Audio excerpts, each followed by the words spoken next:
This state level coordination committee meeting, which is in connection with the preparedness for the monsoon.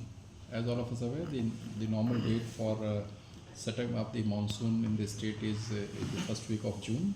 And in today's meeting, we had the state level departments, important departments being medical, roads, PHE, our SDRF, our civil defense, IMD, and education. And we were connected with all the deputy commissioners who are also in charge of the relief operations in the districts.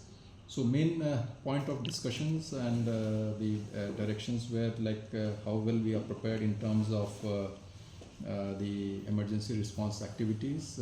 All the deputy commissioners are holding the district level coordination committee meetings, wherein they will again set up the coordination workflow for any kind of eventuality or disaster. They have been directed to do the vulnerability assessment, which anyways they are doing it. We have just emphasized upon it so that we go by the experience of the past and take appropriate action. The district level disaster management plans have been updated by the deputy commissioners. The resource mapping, what kind of resources are available in terms of equipment, in terms of machineries at various locations, and whether we are updated on that or not. The list of nodal officers, as we are aware that due to elections certain changes have happened at various levels in terms of transfers of the officers. So they have been asked to update the list of nodal departments along with their updated mobile numbers, so that there is a smooth flow of information at all levels. The incident response system have always been activated during this time to handle any kind of emergencies and all. The communication networks, we have asked them to update the plans to identify the areas which are not having communications, and maybe take help of the NPRO to ensure that the channel of communication is always active.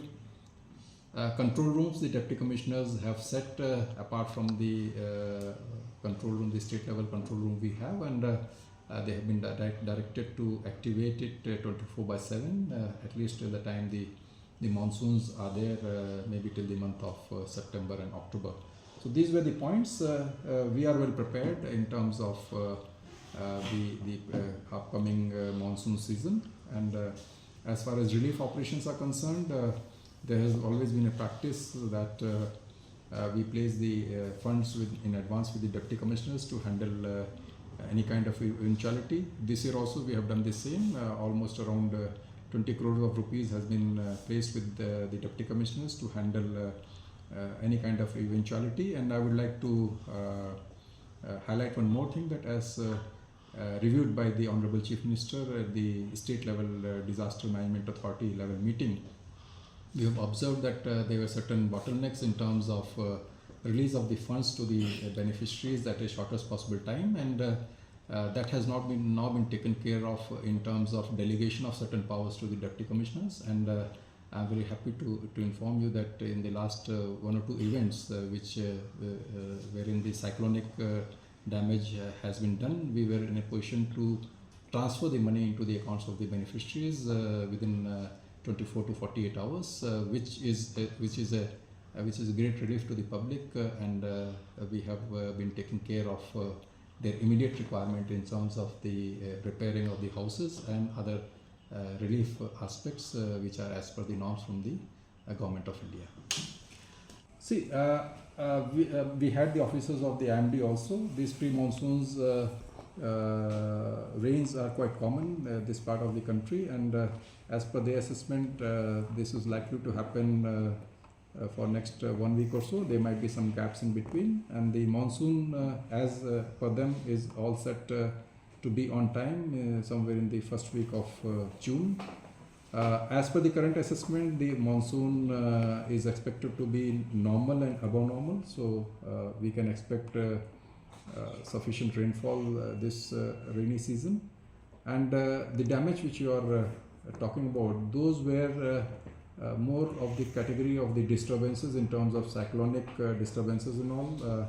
If you talk about this year, I have some rough figures. We have roughly around 2,800 households which have got impacted in terms of either partially damaged to their houses or fully damaged, and this is what I was mentioning about, that we are trying to release this immediate relief within 48 hours to the beneficiaries, and most of the deputy commissioners have given us the information that the relief have been given through the DBT note into their account, apart from immediate requirements of distribution of the CGI sheets to them. During the meeting, what are the challenges that you have highlighted or detected, and the measures to be taken?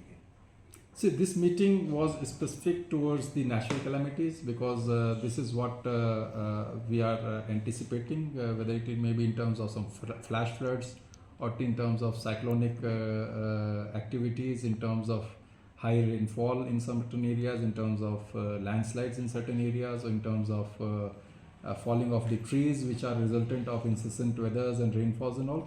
We have covered all those aspects. Man-made disasters is a slightly bigger topic, and it needs to be linked to the vagaries of the weather, which ultimately lead to disaster. But overall we have discussed it, and whether it is a natural cause or a cause which is wherein the human beings are also part of that cause, whatever it may be, what we are dealing it as one entity, and we are planning to have our preparations done accordingly. So landslides are quite these landslide prone areas, and advisory. We have done certain bit of mapping. In fact, NISAC is also helping us out.